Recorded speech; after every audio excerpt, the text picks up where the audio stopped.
Blimey. Ooh, this is one hell of a jam jar you got here. Warning. The House of Mystery contains demons, angels, elementals, magicians, wizards, apparitions, adult language, and discussions. If you're easily offended, do not enter the House of Mystery. All right, then. On with the show.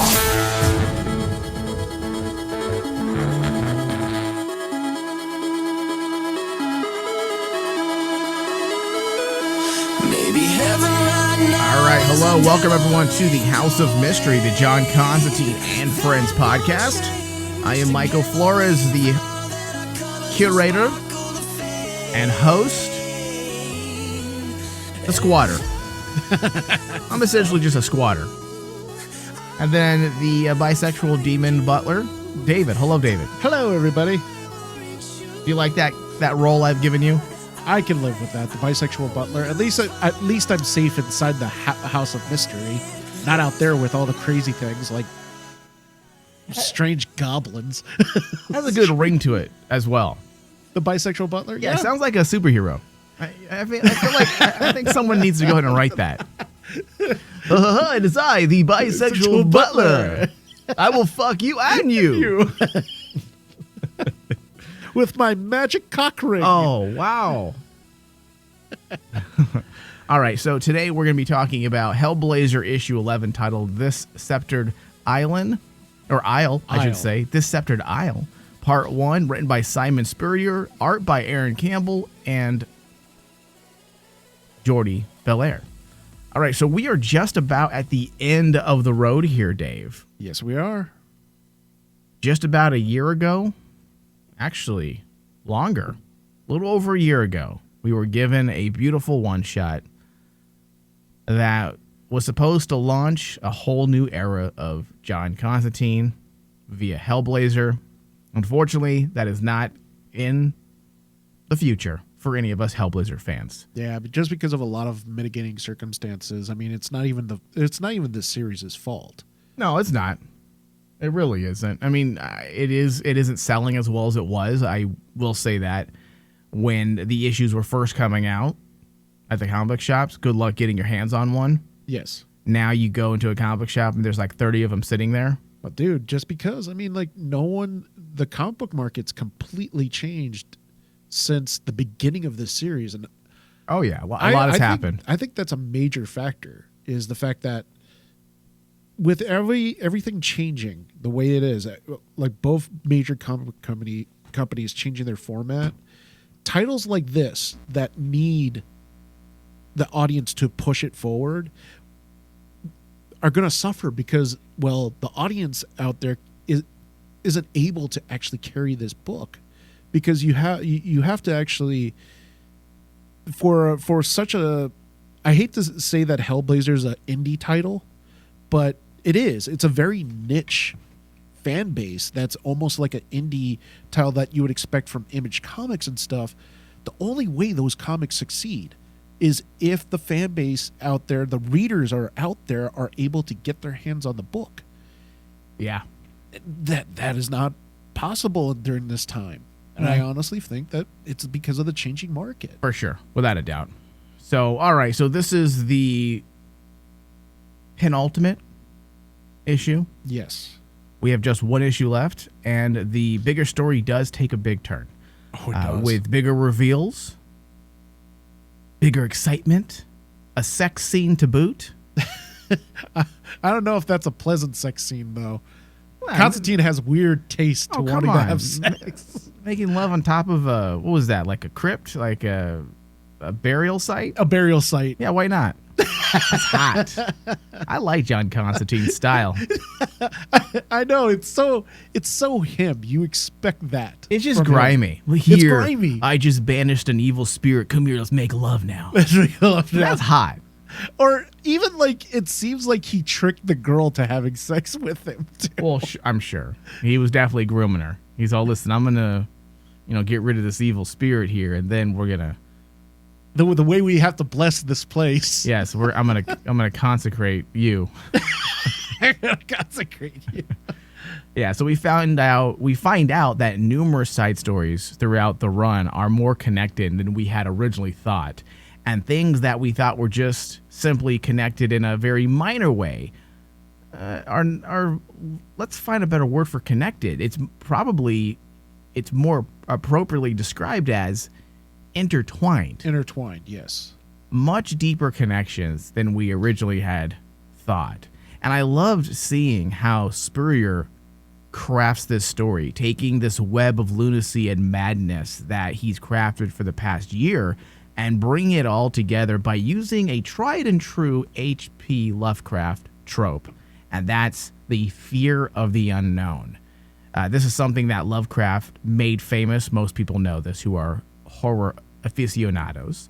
It's a cosmic horror element, and to take that cosmic horror element and bring it down to a more grounded aspect and still using it in the same fashion that Lovecraft would use, but then bring it to coalesce within society to say something about the social climate, I think that's pretty smart. Yeah. I mean, Spurrier takes those familiar tropes and brings it down to a more grounded level and paints a political piece that absolutely works. It does. It does. I mean, the thing is like when Spurrier gets his writing correct, like when he wants to tackle something that is politically motivated.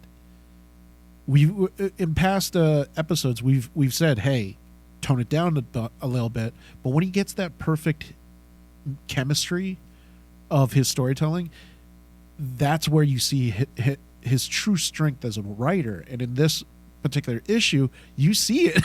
You see, this is where the chemistry, he knows the formula, he knows how to make it work. Yeah, this is Spurrier's arena. Whenever you give him something that has some substance to it, or you give him free reign, he's going to put together something pretty fantastic. We saw him do it with the second and third and fourth volume of Dr. Aphra. Yes. Actually, the third and fourth volume, right? Third, fourth, fifth? I think it's the third volume of Aphra. Is where it really started. That's where he started, right? With it? Yes. Hey, just give him something. Allow him to do what he does, and he's going to create something pretty fantastic. And I like when writers take something abstract, like an emotion, like fear, and turn it into something tangible. Spurrier does this by utilizing a creature that I believe was just some kind of goblin, right? It was never truly stated, but this goblin needs to feed on fear, it does feed on fear. And I love this aspect because of some of the best horror stories are the ones that address social issues. Yeah. The ones that highlight a human flaw, a weakness within our culture and society. And no, not for the purposes of soapboxing, but the purposes of expressing a thought on humanity. Yes. That's horror in the early days, good horror. During horror's heyday, that's essentially what it was designed to do. Yeah, when you can humanize the monster. And honestly, throughout this series, the times that me and you have stated that the monster of the issue isn't necessarily the villain. It's the human that created that monster. Yeah, exactly. That's what I put in the notes, Dave. Like, the real monster of the story is not the goblin. Yes. The goblin is simply doing what he does. It's in his nature. In a weird sort of way, the monster, the true villain in this, when you see who caused this to start off with to begin with, was Constantine. Okay, so we'll get there because we need to discuss that for a bit towards the end. Because I would agree, like he's probably the culprit of everything. He's like, the culprit. He's the one who kind of. But it makes sense unleash the floodgates. But the real monster, the message within this issue, the real monster or monsters are the people that gave into fear. The people that gave into pride. All the bigger problems, the threats within the last 11 issues are byproducts of human weakness and bad decisions. Without these deep-seated problems within society, there would be nothing to exploit. And that's what the goblin was doing. He was exploiting racism, hate, xenophobia. Well, on top of that, though, the whole thing about the hobgoblin, my favorite part of or at least one of my favorite parts, was the fact that the goblin the spirit comes out and literally says, I have it written down here. I was on the cusp of this fine work when I felt it. Such fear, so deep and rich, not from her, no, but from the crowd, from the very air. I couldn't help but pause and listen. That's what drove him, was the actual fear of the public. Yeah. And it wasn't anything that was within the spirit. It was outside. It was us. It was humanity. It was the essence of society that drove him. Listen, even a goblin knows that humans are a disease. I mean, Swamp Thing has been saying it for years. For years. And now when you have something as despicable as this, like, unclean spirit or goblin, and he's the one who's puking. We made a goblin puke and run out the door. Think about that for a second. That's how strong of a message Spurrier wanted to convey. Yeah. We caused a spirit that feeds on fear, that is disgusting. He's the one who runs out and calls John Constantine. Like, Jesus, dude, you got to help me here. Yeah. I mean, like, dude, especially when at first the creature is enthralled by the sheer magnitude of all the fear that's around him. I mean, he said it himself. I'm unashamed. He said it in the book himself. I'm unashamed to say I came then and there without a touch upon my person. When he's talking when he leaves the voicemail to John saying, like, this is how I started. But then you get to the very end, and just like what you said, he is so appalled by what he sees. Yeah. It caused him to throw up. It's pretty fantastic. Yeah. I'm not going to lie. It makes sense. It does.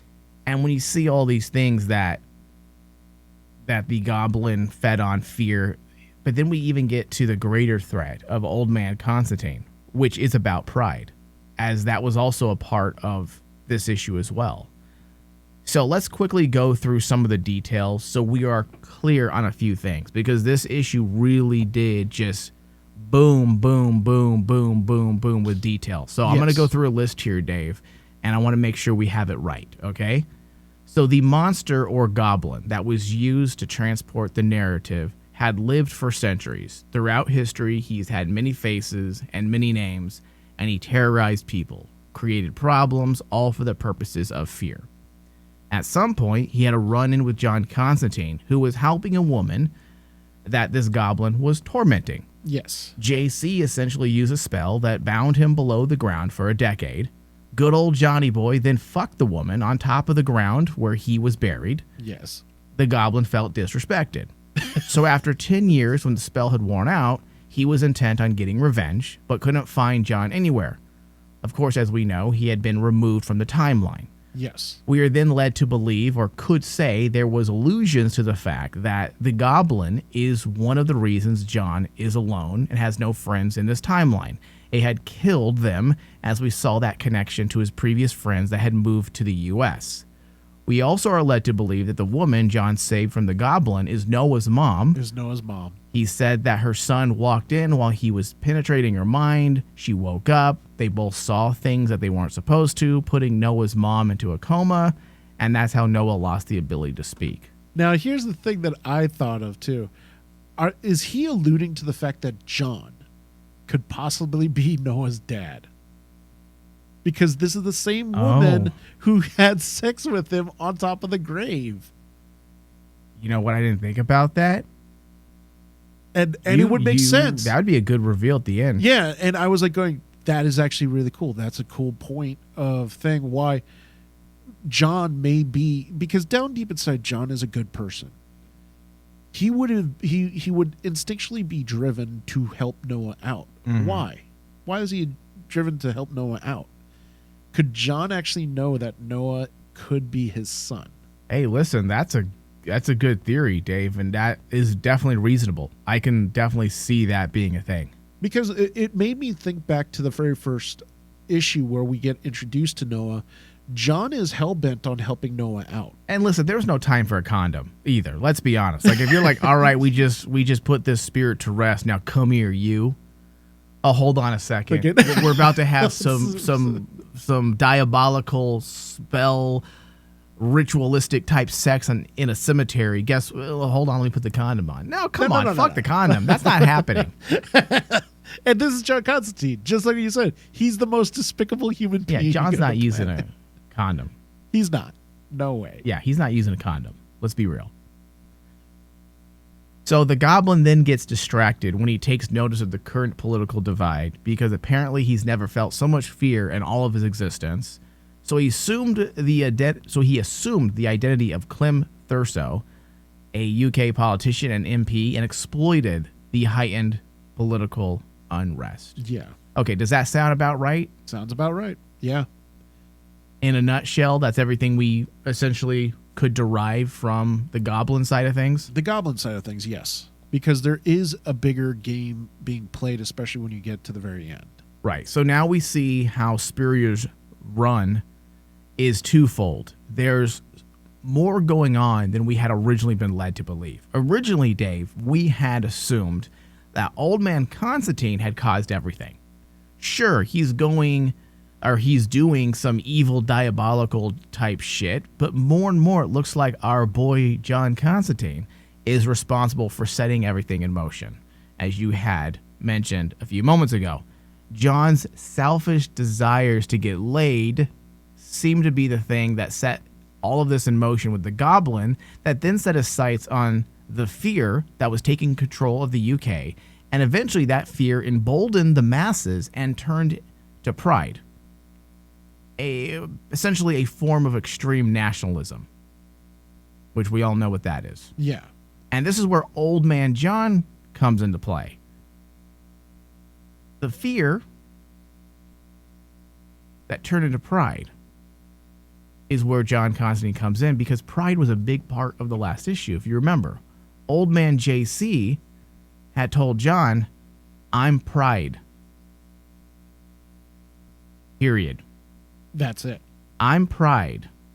I'm you at the end of a long, happy life.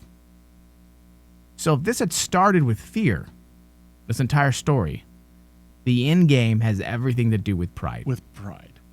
Because especially with the hobgoblin telling John that he decided to, instead of feeding off that fear, he decided to start, as he put it, climb.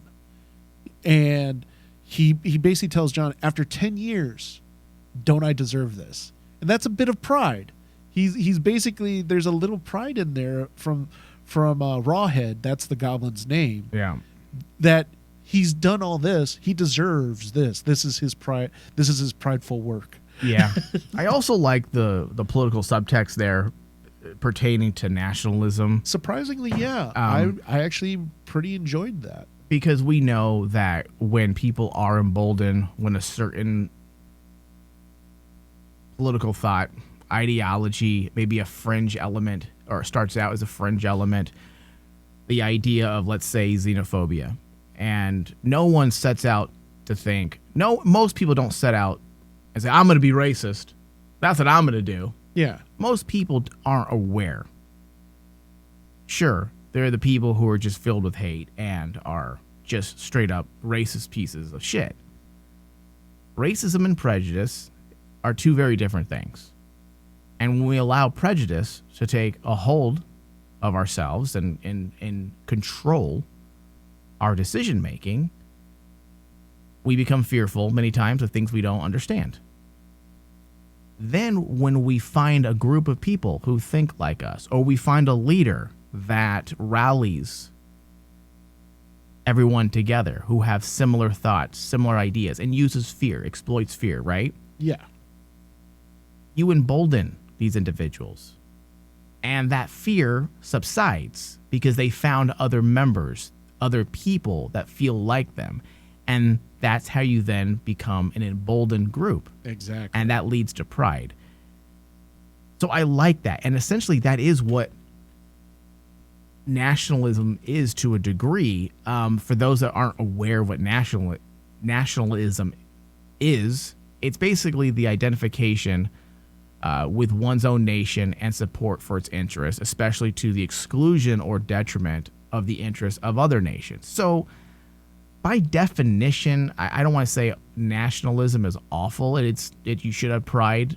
We see it all the time. We push pride in people's nations all the time. That's why we have parades in this country, remembering where we come from, the culture. But when it becomes supreme, and in your mind becomes essentially a road to supremacy, then suddenly you look down at the other cultures, and then that's when nationalism is a bad thing. It's a bad thing. It's the difference between nationalism and patriotism. Right. 'Cause patriotism is more like the positive side of that, while nationalism is like, just like you said, that's when you start getting into the negative of it. Right. So I thought that was probably the smartest thing about this issue in terms of political subtext, because it wasn't stated. Some of the fear stuff is, I don't want to say heavy-handed. Like, we get it. Like, we live in very divisive times, not just in this country, but overseas as well. But the idea of fear, we've seen that being used numerous times in various works of fiction. Yeah. Because that's what a lot of artists do and writers. They use the things that they're seeing around them. They want to make a statement about how they feel about the political landscape that they are surrounded in or they find themselves in. So that stuff is all understandable, and it's very overt. We get that. Yeah. But the idea of nationalism being an issue and being a problem, and how fear leads to those types of ideology, it's pretty smart. It is. I liked it. And I was really impressed because, number one, when I first read this, I was really worried Spurrier would get on a soapbox, right?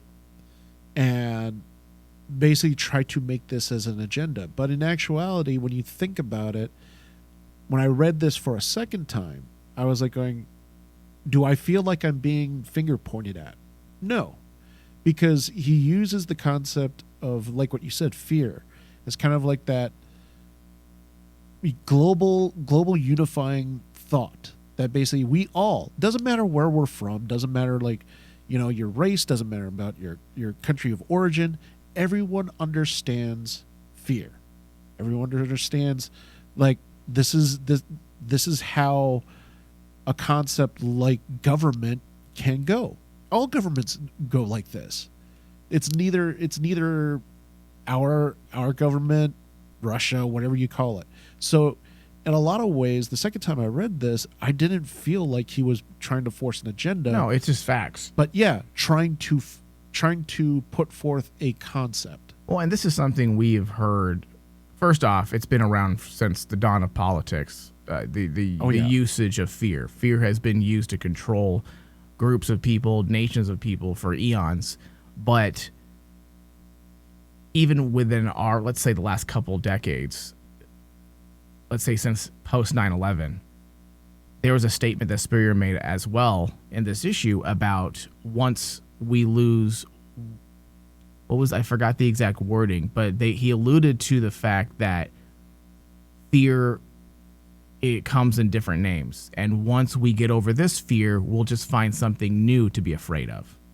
And that's what a lot of people have said about post 9/11. First, it was the fear of not being safe in this country. Then it was fear of Muslims. Then it was fear of the government and the freedoms that they were taking from us because of post 9/11. And you always got to find these enemies. The government always needs to find these enemies, the boogeyman, essentially, so that they can use that to control us. Hey, listen, we're going to take away some civil liberties because this over here, this is really bad, what's happening here. And if we don't do this, you might die.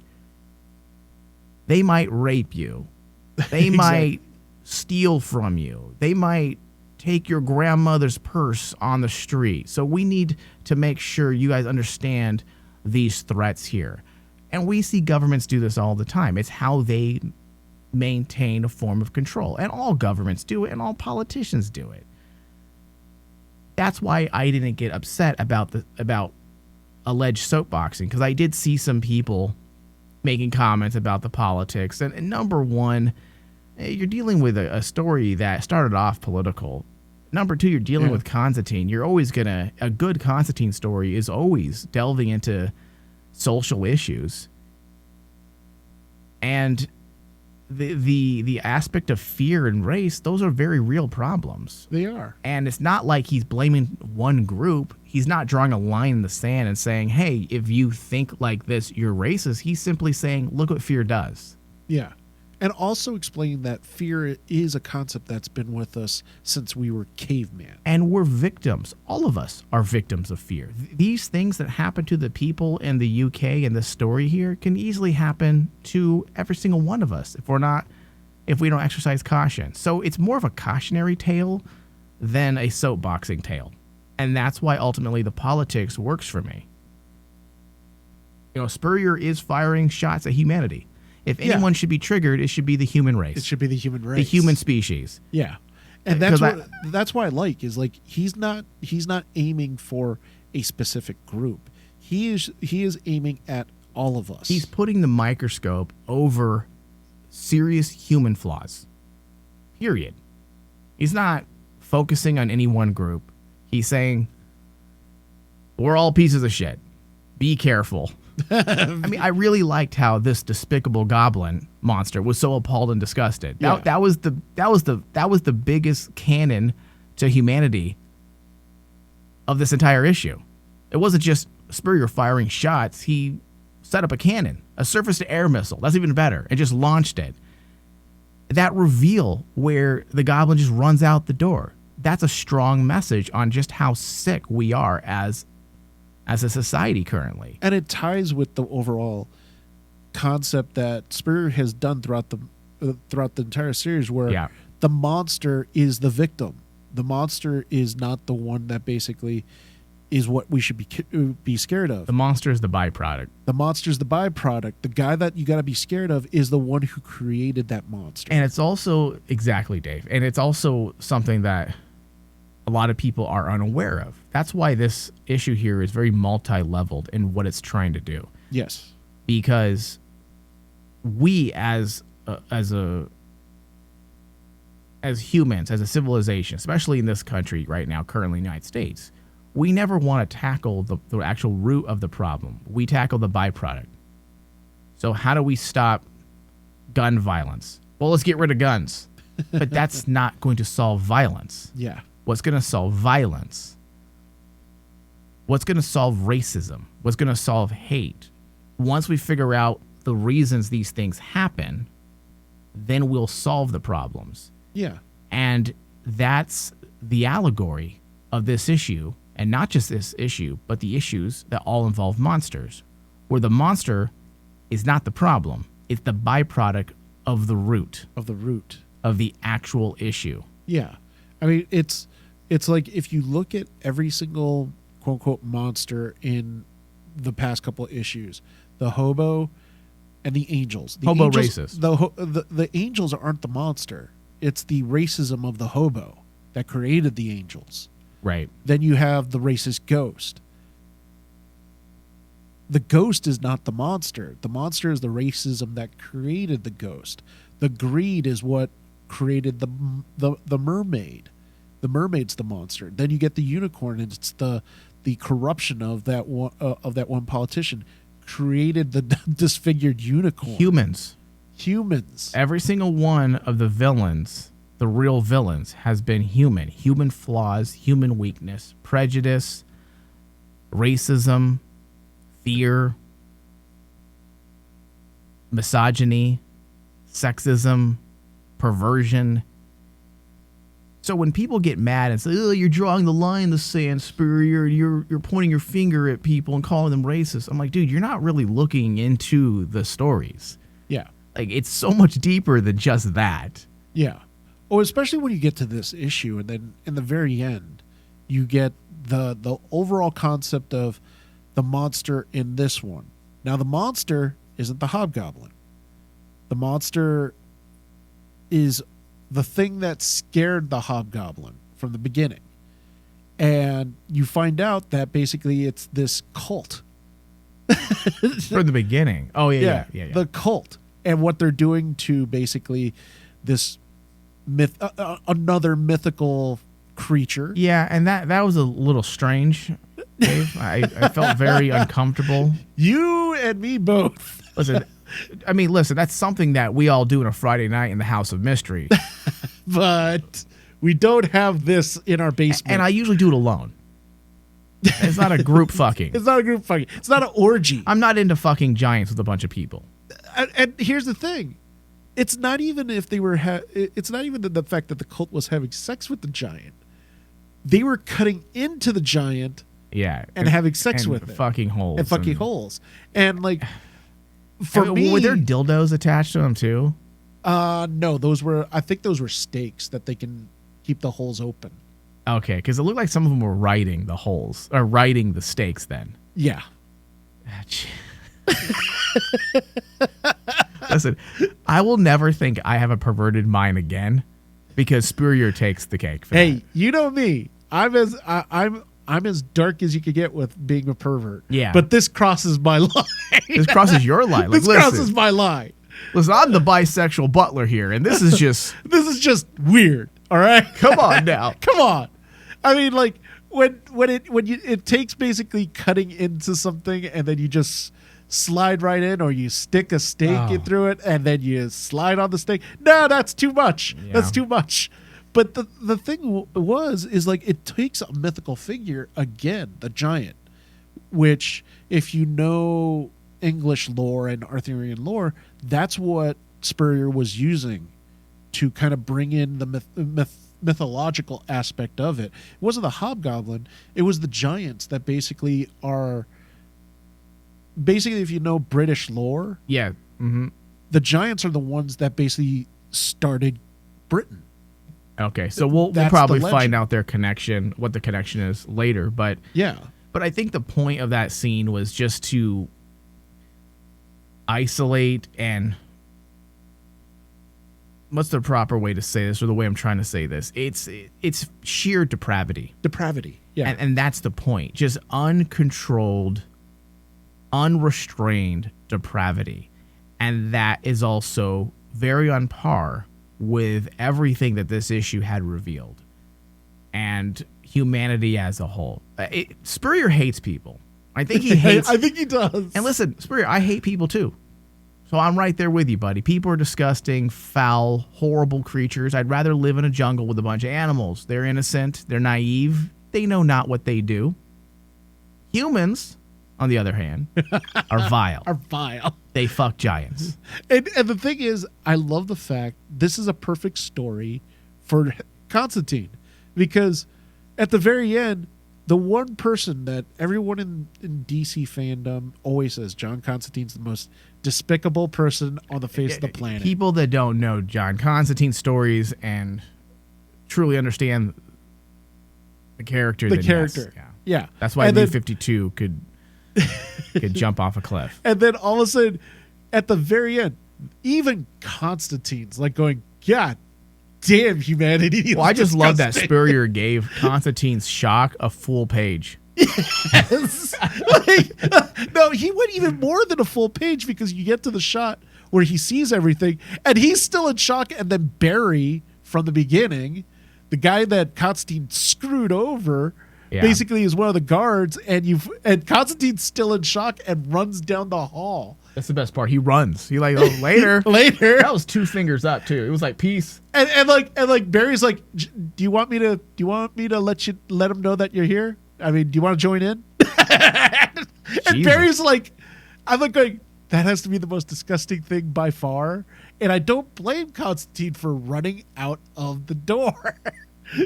And the hobgoblin, because I'm going, if the humans are willing to do this, no. I'm out of here. Yeah. All right, so I thought overall this was an exceptional story. I like seeing how all those loose ends were not loose ends at all. They were all narrative strands that are now being brought back into the main narrative or myth arc, because we're coming to an end. In terms of scripting, because we know what to look for, Dave, is what we do. Yeah. There were some problems. There are. Now, I have no idea. Not a perfect issue. in terms of format, right? I mean, I have no idea when Spurrier was told that his Hellblazer run was going to be canceled. But I'm thinking it was well before he wrote this issue, because with just 2 issues left, including this one, it does feel very exposition heavy. Very rushed. It feels like this was the issue where we're just going to get a lot of an info dump. An info dump. And even though I liked how he did it, I think it was smart.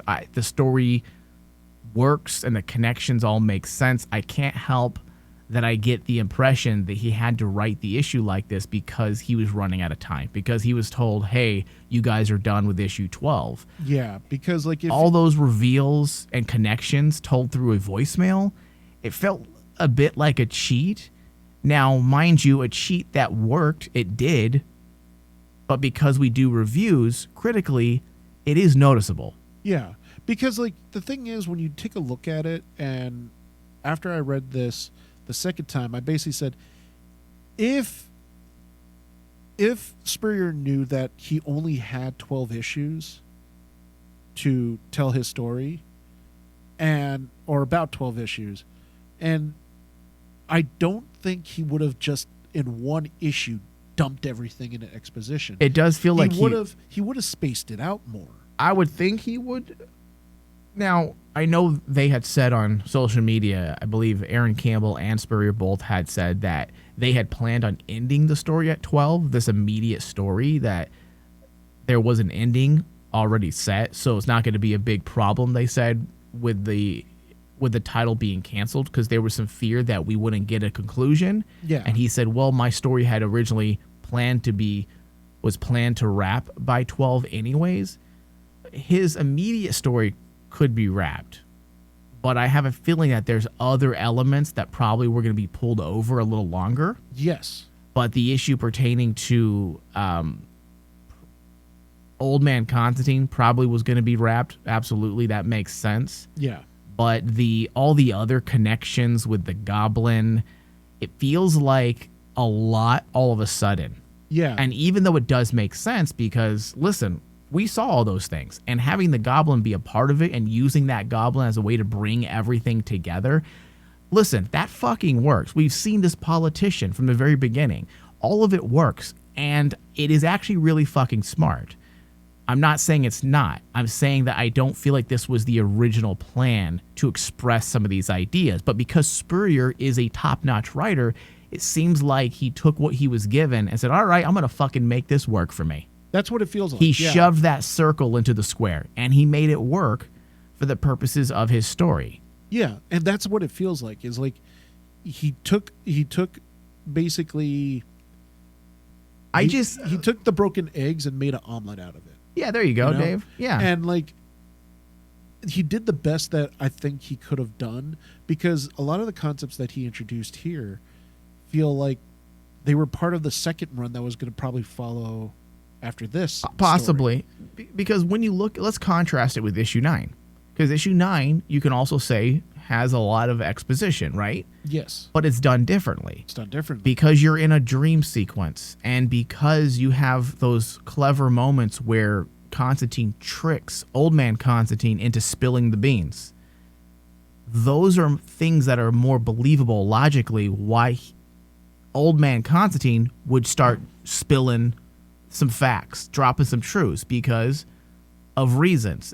You give a reason why a character would talk this much, and that's what issue 9 did. Now, you can say the same thing was done in issue 10 because, or issue 11, I should say, because of the voicemail, which the voicemail was a good writing gimmick. It was a good cheat, but it was a lot. The entire issue was essentially just a voicemail that we then use to talk us through the entire story. Exactly. So there is some minor issues there.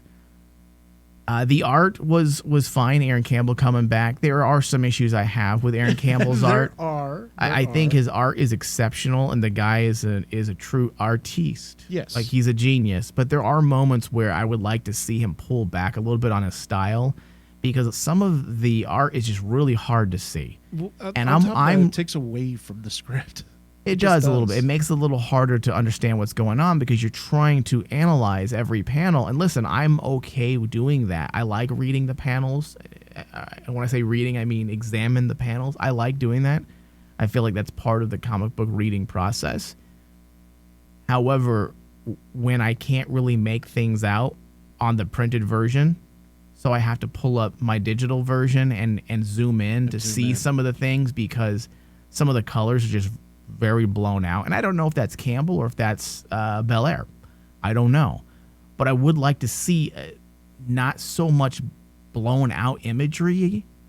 And I feel like such a douche saying that. And I know we've said this before, but the reason why I feel like a douche is because Aaron Campbell's art is fantastic. It's just at times that style, I feel, pulls you out of the story when you can't quite see what's going on. Well, especially since, okay, like, I'm going to be a little bit more harder on the art here because I feel that it's inconsistent. And that's what drives, if there's one thing that will drive me nuts. What do you mean it's inconsistent? Like, just like you say, Campbell's a brilliant artist. We know that he can do some really great art. And you get to, like, say, page 5, where you have that beautiful cover page of the politician huddled in the corner, talking, trying to keep everything a secret. Drawn beautifully. I think that was a brilliant first page. It says the sceptred eye on the very top to get our story kicked off of this guy talking on his phone, hiding, right?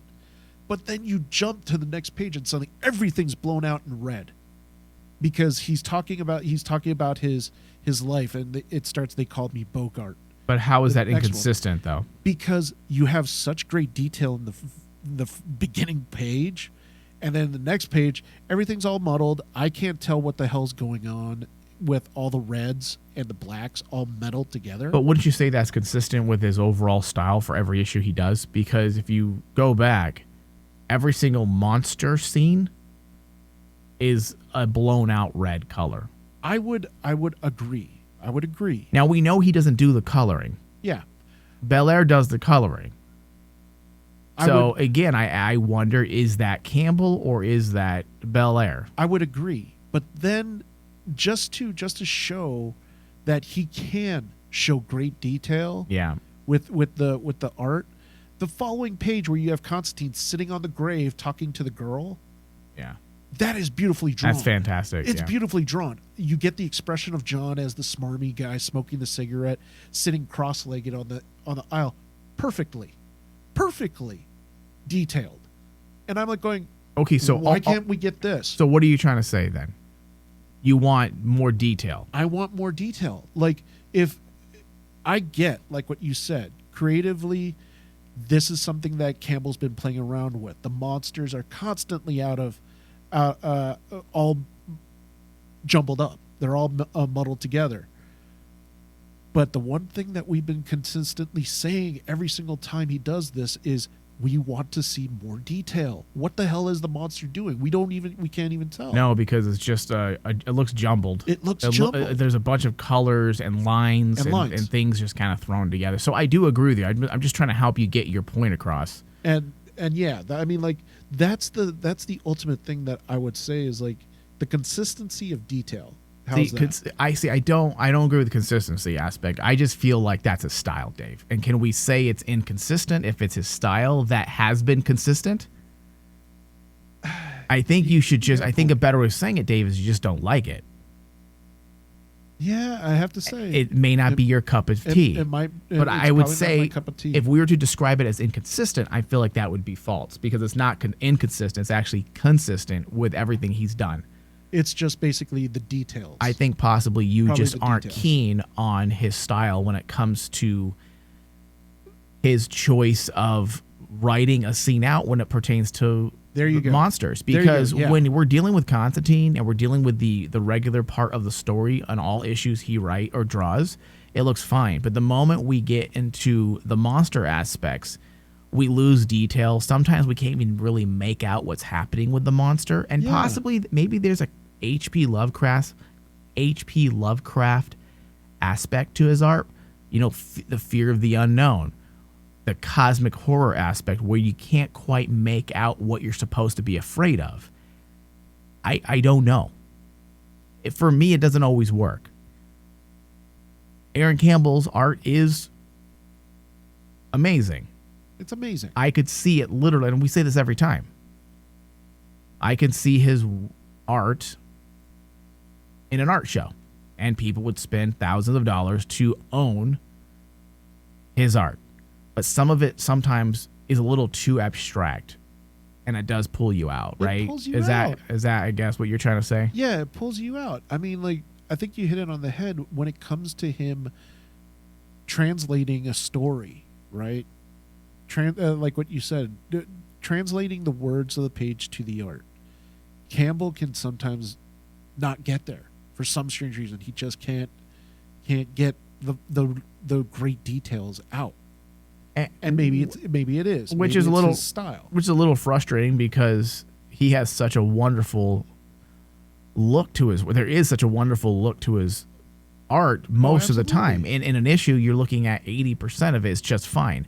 He brings such an awesome swamp film noir vibe to it at some point, or I should say, not swamp, a horror noir vibe to much of his panels. I mean, look at the opening 2 or 3 pages, just beautiful. Oh yeah. So, but it really does come down to, like, I honestly think, just skimming through all the pages again, it's the coloring. Jordie Bellaire's coloring then maybe is just it's not working. Maybe it's not Campbell then, Dave. Who knows? Who knows? At the end of the day, it's still Campbell's art that we're seeing right in front of us. So the colorist and the artist have to be on the same page. They got to be. So Campbell knows what the images that the final print's going to look like because it has to go through him. Right. All right. So final, I don't think we need final thoughts. I think people already know. My RMD score is 91%. Dave, what about you? I'm giving this one a 87%. 87%, right. Just because, as I said, I like the story that's being told. The format's kind of strange to me, just as we mentioned, but the colors and the art just take me out at certain pages, and it's getting frustrating. Well, Dave, luckily for you, you're not on Twitter, because I'm sure Aaron Campbell will want to attack you soon. He's going to go after you. He's going to attack me. The Aaron Campbell Twitter army. Twitter army. All right. I want to thank everybody for listening, and we will be back very soon with more John Constantine-centric discussions. Remember, find us on iTunes and Stitcher, Google Play, Spotify. Just search House of Mystery. Thank you, David. Thank you.